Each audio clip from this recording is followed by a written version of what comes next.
साइंसदानों का कायनात के एक हैरत अंगेज और शानदार मंजर का मुशाहिदा।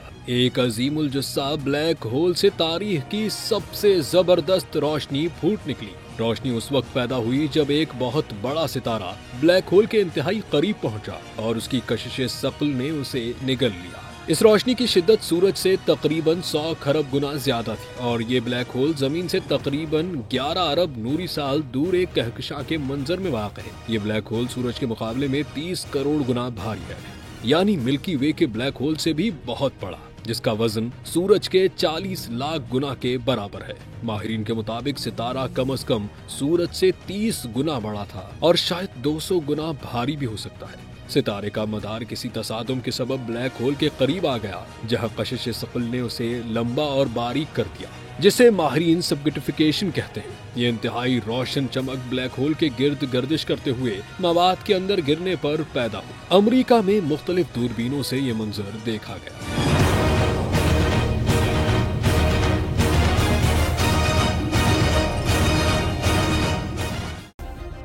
सब्सक्राइब करें और बेल दबाएं ताकि कोई खबर रह न जाए।